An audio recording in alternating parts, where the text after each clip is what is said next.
İlqar Gülablı Qara Xəncər. Kapitalizm bəyxan quruluşunun müasir formasıdır. Siz demokratiya adı altında insanları aldadırsınız. Cəmiyyəti bölürsünüz. Amerika sizi belə idarə edir. Parçala hökmranlıq et. Dünyanı Yahudi Amerika mafiyası idarə edir. Kapitalizm də onların oyunudur. Siyonizm və Amerikan imperializmi dünya üçün bir təhdiddir. Biz onların qarşısında müqavimət cəhbəsiyik. Bunlar boş-boş söhbətlərdir. Siz kommunistlər kapitalizm quruluşunu qəsdən bəyxan quruluşu kimi qələmə verirsiniz. Halbuki kapitalizm quruluşu başqa, bəyxan quruluşu başqadır. Bəyxan quruluşu feodalizm quruluşudur. Feodalizm quruluşunda hakimiyyət bəylərin, xanların əlində olur. Xalq da onların qulu, nökəri olur. Onlar da xalqı əzirlər. Amma kapitalizm quruluşunda demokratiya olur. Heç kəsi əzə bilmir. Heç bir insan öz mülkünü hər bir insan öz mülkündə özü bəyxan olur. Yəni hamının hüququ bərabər olur. Bərabərlik iki cürdür. Hüquqi bərabərlik və mütləq bərabərlik. Varlı ilə kasıbın hüququ bərabər olmalıdır. Amma mütləq bərabərlik mümkün deyil. Çünki çox çalışan çox qazanır, az çalışan az qazanır. Bu təbiətin qanunudur. Siz təbiət qanunlarına qarşı çıxırsınız. Amma biz kapitalistlər təbiət qanunları ilə yaşayırıq. Ona görə biz sizdən güclüyük. Siz deyirsiniz çox işləyən də qazancını az işləyənlə bölsün. Axı onda heç kim özünə əziyyət verib işləməz. Məsələn, qarışqalar bütün yazı əziyyət çəkib özlərinə yem yığırlar. Milçəklər isə kef edirlər. Qış gələndə milçəklərin yeməyə heç nələri olmur. Acından ölürlər. Qarışqalar isə yuvalarında kef edirlər. İndi siz deyirsiniz ki, qarışqalar öz yemlərini milçəklərlə bölüşməlidirlər. Niyə? Axı qarışqalar əziyyət çəkib qazanıblar. Siz niyə qazanclarını tənbəl milçəklərlə bölüşməlidirlər? Bəli, varlılar ehtiyacı olanlara köməklik etməlidirlər. Amma bunu könüllü şəkildə etməlidirlər. Kimsə onları buna məcbur edə bilməz. Bu gün Amerikada, Avropada milyoner insanlar dünyanın hər yerində kasıblara köməklik edirlər.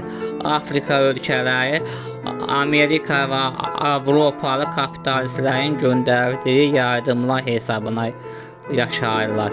Axı bu Amerika sənə pislik edib. Dünyanın hər yerində Amerikaya söyürlər. Amma bütün dünya da Amerikanın köməyi ilə yaşayır. Adam gərək çörəyi dizin üstə olmasın. Amerikalıların kəşf etdiyi texnika ilə yaşa, sonra da onu bəyənmə. Acından ölən bir Afrikalı Amerikaya gedib öz bacarığı ilə milyoner olub. Mən bunu gözümlə görmüşəm. Amerikada hökumət hamıya şans yaradır. Sən istəsən o şansdan istifadə edib dünyanın ən varlı adamı da ola bilərsən. Bax, kapitalizm budur.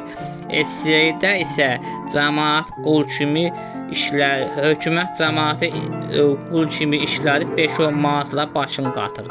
Maaşını almaq üçün gərək növbəyə yazılasan, aylarla, illərlə gözləyəsən. SSRİ-də 50-ci illərdə Ukraynada kütləvi aclıq olub.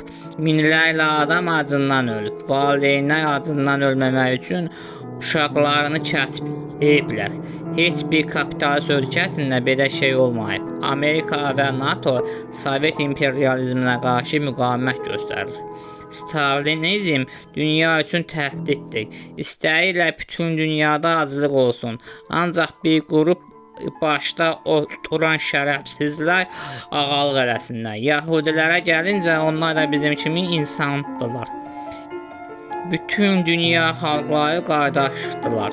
Bunu bayaq sən özün də etiraf etdin. Dünyanı isə Yahudi mafiyalarının idarə etməsi cahil insanları aldatmaq üçün uydurulmuş bir nağıldır. Kimin kimə gücü çatmır deyə Yahudidir. Stalinə də bir zamanlar Yahudi deyirdilər. Dünyanı Yahudilər yox, Amerika idarə edir. Amerika dünyanın düşünən beynidir. Dünya bir insandırsa, Amerikada onun başıdır. İstəsən də, istəməsən də bu belədir. Çünki orada demokratiya və kapitalizm var. Bu iki şey olmayan heç bir ölkə inkişaf edə bilməz. Nəysə, bu söhbətləri bitirək. Sənin beynini elə doldurublar ki, öz çevrəndən başqa heç nəyi, heç kimi görmürsən. İndi sözlərimə qulaq as. Mən indi girdirəm, amma bir gün geri dönəcəm. Heç şübhən olmasın. Ona qədər oğluma yaxşı bax. Bir gün gəlib onu sənin əlindən alacağam. Oğlumun yeri atasının yanıdır. Yox, oğlumu elə böyüdəcəm ki, o da anası və babası kimi qatı kommunist olsun. Onu elə böyüdəcəm ki, sən onun qarşısına çıxan kimi səni öldürsün. Əgər onun damarında qara xəncərin qanı axırsa, o mənim yolumu gedəcək və sən onu necə böyüdürsən böyüt, o mənim tərəfimdə olacaq. Atası kimi SSR və KGB düşməni olacaq. Azad Azərbaycan uğrunda mübarizə aparacaq. Görərik, görərik.